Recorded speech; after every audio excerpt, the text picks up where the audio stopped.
The rain poured heavily over Seoul, turning the streets into rivers of shimmering lights. Thunder rolled across the night sky as expensive cars rushed through the city.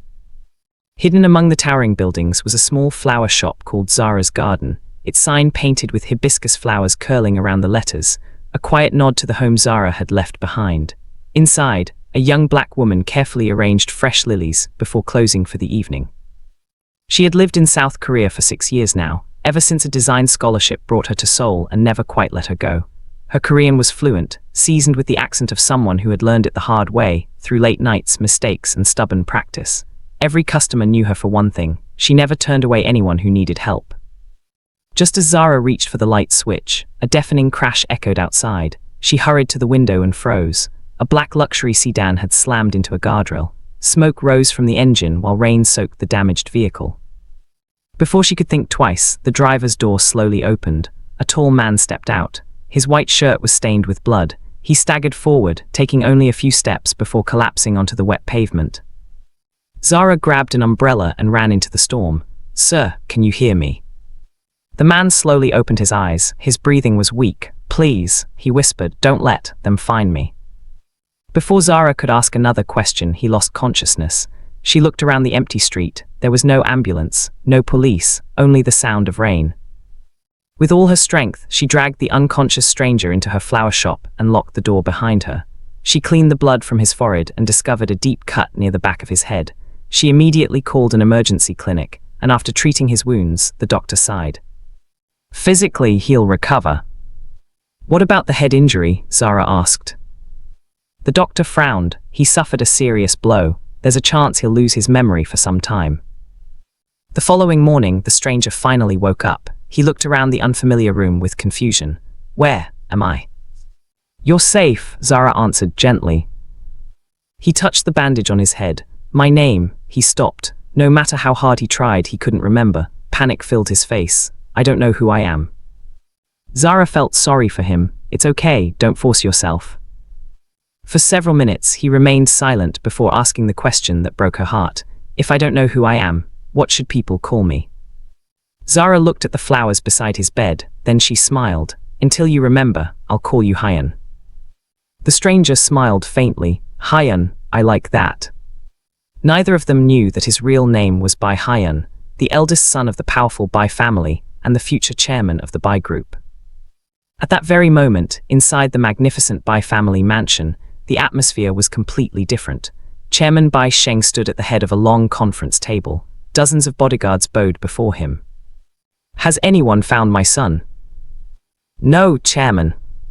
Chairman Bai slammed his cane against the marble floor. "My son has been missing for 3 days. Search every hospital. Search every hotel. I don't care what it costs. I want my son back." "Yes, Chairman." Standing quietly near the back of the room was Bai Kai, the second young master. Unlike everyone else, he wasn't worried. He secretly smiled. "If my brother never returns, the Bai Group will finally belong to me." Days turned into weeks. Hyun stayed at Zara's small apartment above the flower shop because he had nowhere else to go. Every morning he helped her water flowers before opening the store. Every afternoon he carried heavy boxes for elderly customers.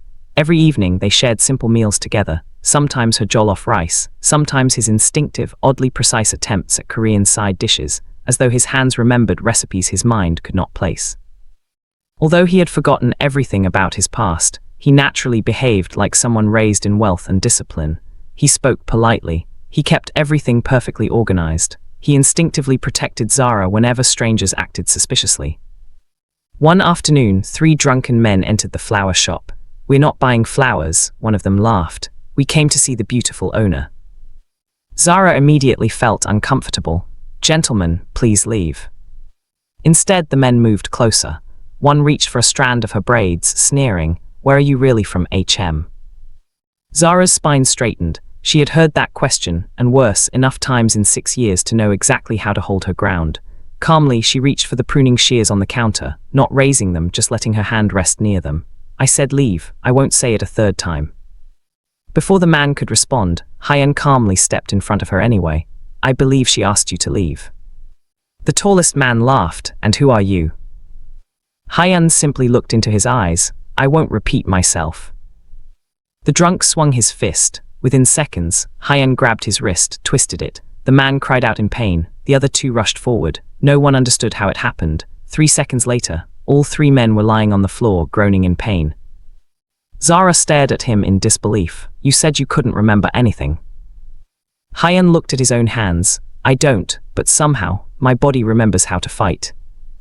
That night, Zara couldn't stop thinking about him. Who was this mysterious man? How could someone with no memory fight like a trained professional? She had no answers. Weeks slowly became months. Without realizing it, they had become each other's family.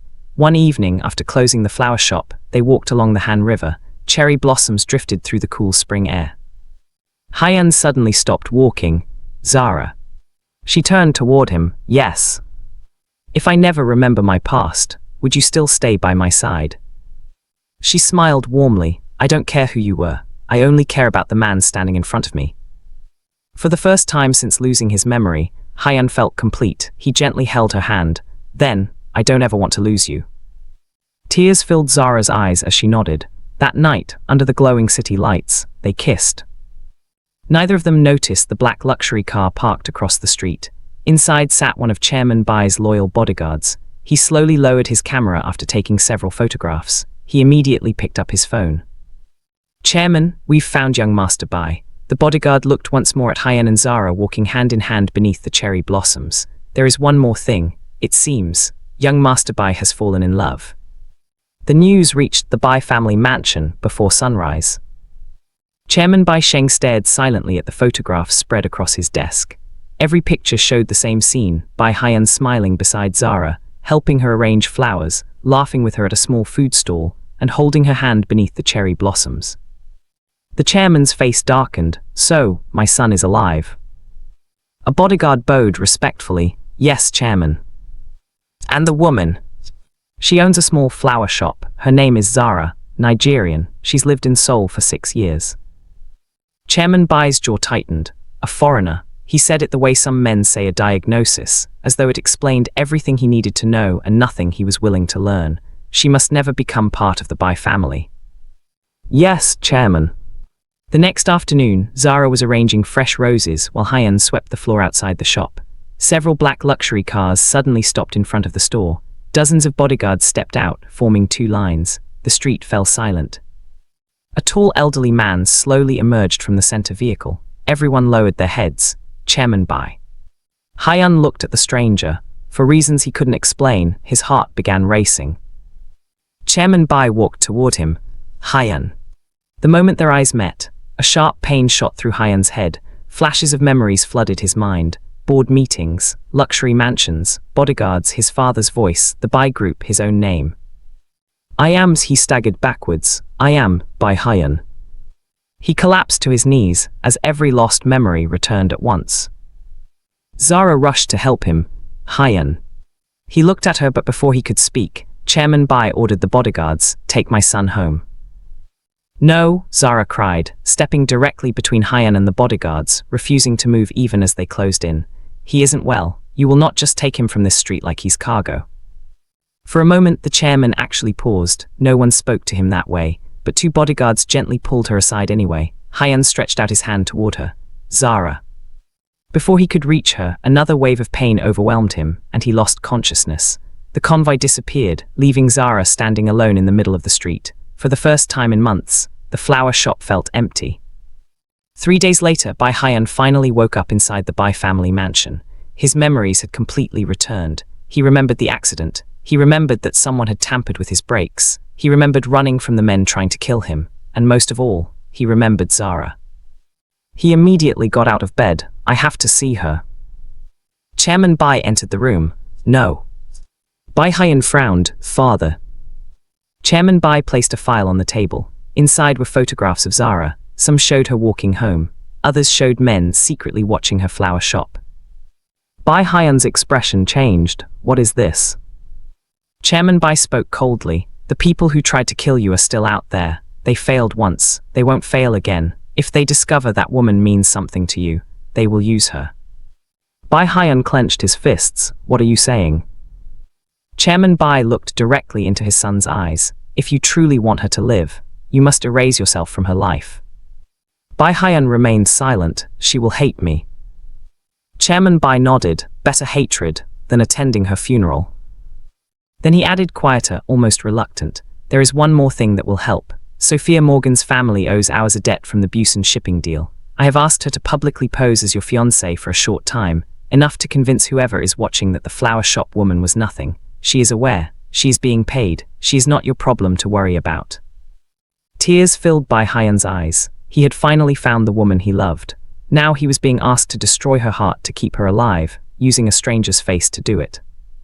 A week later, Zara received an invitation to the Bai Group headquarters. She believed Hyun had remembered everything and wanted to explain why he had disappeared. She carefully dressed in her nicest outfit and carried the small silver necklace he had once given her. When she arrived, the enormous lobby was filled with executives. At the center stood Bai Hyun, wearing an elegant black suit. He looked exactly like the wealthy heir she had never imagined he was. Their eyes met. Zara smiled through her tears. Hyun. Before she could reach him, Sophia Morgan wrapped her arm around Bai Hyun. My fiancé, are you ready for the meeting? Zara froze. She looked at him in confusion. Hyun.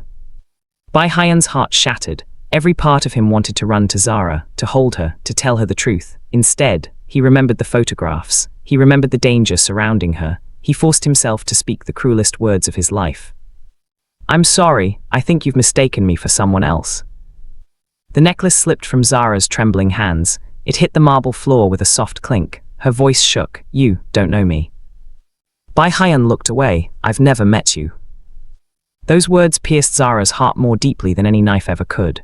She slowly bent down, picked up the necklace, and smiled through her tears. But she did not simply walk away in silence this time. She straightened, looked him directly in the eye and said, steady despite the tears, fine, if that's who you want to be then that's who you'll be to me too, a stranger. She turned to Sophia not unkindly. I hope whatever this is worth it to you. Then to the room, to no one, to herself. I built a life before him. I'll build one after him too. She turned around and walked away, chin up, not broken, just done. The moment the elevator doors closed behind her, Bai Hyun collapsed into his chair. A single tear rolled down his face. I lied. I'm so sorry, Zara. Beside him, Sophia quietly took off the ring she'd been wearing for the act and set it on the table. For what it's worth, she said, I don't think she believed you either. Zara buried herself in her work. Zara's garden expanded. She hired her first employee, started supplying flowers to 3 hotels near Myeongdong, and told herself most days that she believed the man she loved had only been pretending during the months they spent together. Most days. Then one rainy evening, a black van stopped outside her flower shop. Masked men rushed toward her. She did not freeze. Years of living alone in a foreign city had taught her to always know where the door was and what was within reach. She grabbed the metal watering can beside the counter and swung it hard into the first man's ribs, buying herself just enough time to reach the back door. When someone leaped from the rooftop, with swift, precise movements, he knocked the remaining attackers to the ground one by one. When the last man fell, the stranger removed his black hood. It was Bai Hyun. I told you I never forgot you, he whispered. I only lied because loving you made you a target. Zara, still gripping the watering can, breathing hard, stared at him in disbelief. So, our love wasn't a lie. Bai Hyun stepped closer. Never. It was the only truth in my life. And Sophia. A favor for my father, paid, nothing more. She knew the truth the whole time, and she's the one who told me where to find you tonight. Zara let the watering can lower slowly. You don't get to just show up and expect. I don't, he said quickly.